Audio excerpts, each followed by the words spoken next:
हम इस वक्त अयोध्या में हैं। हमारे साथ ट्रस्ट के जनरल सेक्रेटरी चंपत राय जी जुड़े हुए हैं। चंपत जी, वाटर लीकेज की बात आ रही थी मंदिर की छत के ऊपर।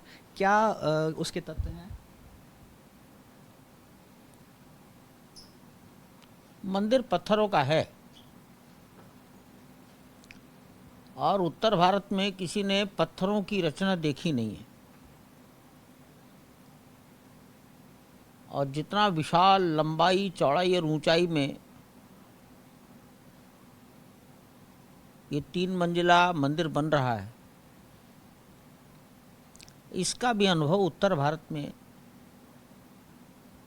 शायद ही किसी को हो। पत्थरों के मंदिर बनाने का अनुभव केवल सोमपुरा नाम के समाज को है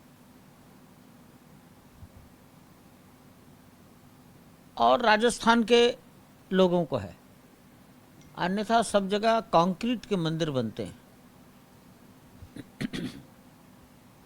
स्वामीनारायण परंपरा का अक्षरधाम जहाँ कहीं है वो पत्थरों का है। भारत के बाहर अबू धाबी में भी बन रहा है तो पत्थरों का है। लंदन, अमेरिका में भी कहीं अगर इनके स्वामीनारायण परंपरा के मंदिर बने हैं तो पत्थरों के बने हैं। तो उसकी एक तकनीक है, वो नीचे से ऊपर निर्माण होता है। कंक्रीट पहले खंबे, बीम, छत, खंबे, बीम, छत डालते चले जाओ, बाद में डेकोरेट करते चले जाओ। यहां ऐसा नहीं होता है। रामलला का मंदिर लंबाई में 350 फीट, चौड़ाई में 250 फीट, ऊंचाई में शिखर 161 फीट है। प्लिंथ ही उसकी जमीन से 16.5 फीट ऊंची है और वो प्लिंथ का पत्थर 5 फीट जमीन के अंदर है। तो ओरिजिनली प्लिंथ डाली गई थी 21 फीट। कुछ जमीन में चली गई, कुछ दिख रही है ऊपर। उसके ऊपर जब आदमी सीढ़ियां चढ़कर जाता है तो वो कहलाता है ग्राउंड फ्लोर। उसके ऊपर फर्स्ट फ्लोर, फिर सेकंड फ्लोर, फिर आता है गर्भगृह का शिखर। तो ग्राउंड फ्लोर बनने के बाद गर्भगृह में मूर्तियों की स्थापना हो गई और गर्भगृह चारों ओर से बंद हो गया। गर्भगृह में कोई पानी नहीं टपकता और चारों ओर दीवार हैं गर्भगृह के। बाहर से कोई पानी गर्भगृह में प्रवेश नहीं करता। ये वहां का तथ्य है। गर्भगृह से बाहर निकल कर आओ। गर्भगृह से बाहर निकलने का मतलब है पूर्व दिशा की ओर बाहर आते हैं। तो पूर्व दिशा की ओर बाहर आने पर जो मंडप है वो दूसरी मंजिल पर जाकर कवर होगा। अभी तो ग्राउंड फ्लोर है, तो पहली मंजिल पर उसको टेम्पररीली कवर कर दिया गया ताकि दर्शन चलता रहे।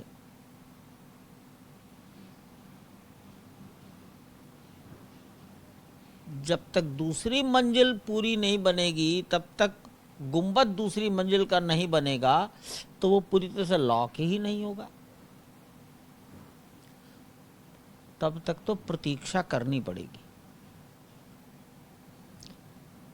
इस मंडप को गूढ़ मंडप आर्किटेक्ट ने कहा है। थोड़ा और पूर्व दिशा की ओर आए तो आता है रंग मंडप। गूढ़ मंडप और रंग मंडप के बीच में उत्तर और पश्चिम, उत्तर और दक्षिण दोनों दिशाओं में सीढ़ियां बनाई गई हैं जो ऊपर जाएंगी।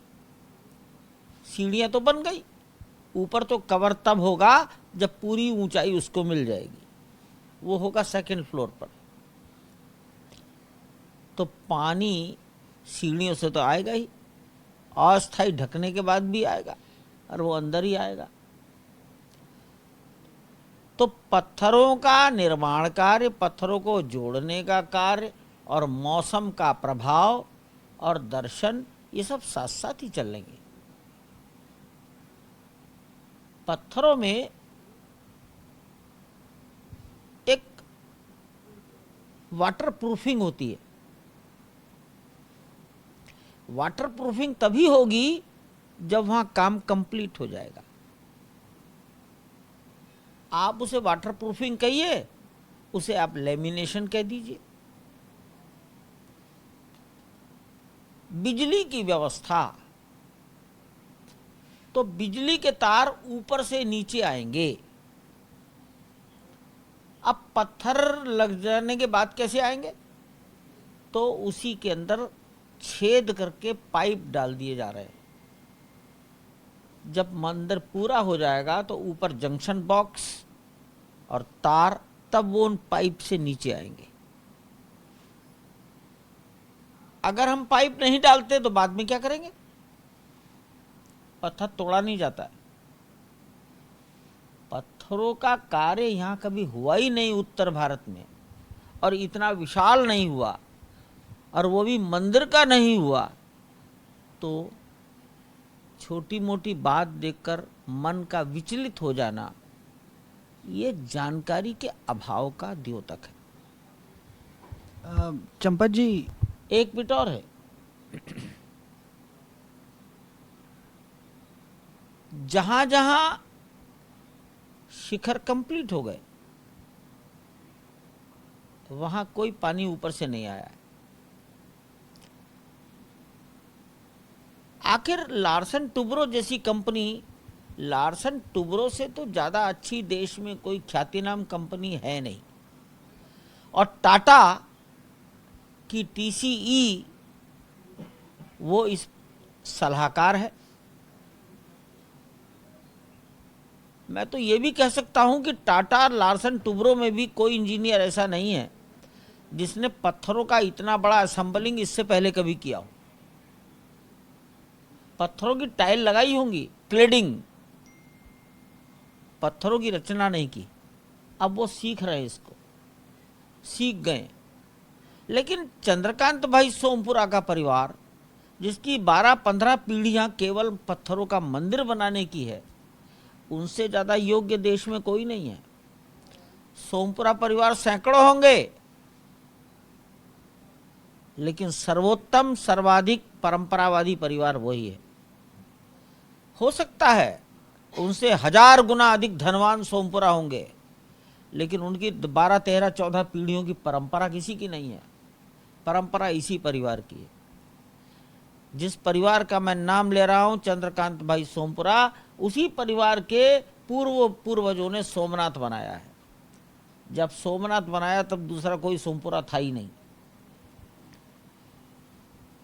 जो कारीगर काम कर रहे हैं वो सड़क के कारीगर नहीं है, वो पत्थरों का काम करने वाले परंपरा से लोग हैं। उनसे अच्छा कोई जानकार नहीं है। तो जहां लार्सन टुब्रो है, टाटा है,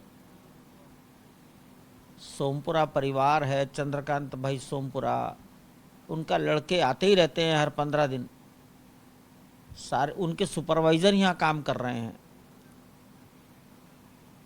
सीबीआरआई, उसके इंजीनियर वैज्ञानिक यहाँ आते रहते हैं। इसलिए मंदिर के निर्माण का कार्य सर्वोत्तम ढंग से हो रहा है।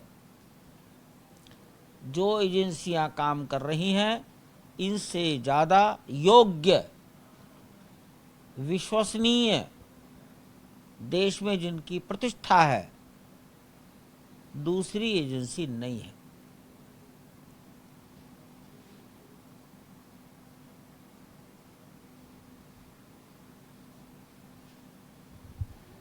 चंपा जी, एक सवाल आखिरी छोटा सा ये था कि अभी बारिश का मौसम और तेज़ होगा, तो जो टेम्पररी उसके अंदर जो अरेंजमेंट किया गया है वो काफ़ी होगा उसके लिए?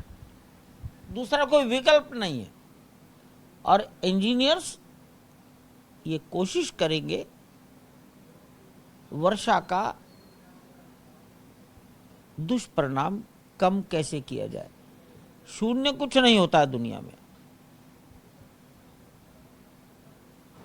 लेकिन गर्भगृह सुरक्षित है। बहुत बहुत धन्यवाद चंपत जी हमसे बात करने के लिए। ये थे Champat Rai ji, general secretary trust के। कैमरा पर्सन वीरेंद्र कुमार सैनी के साथ प्रमोद श्रीवास्तव, तनिष पंजाबी, NDTV।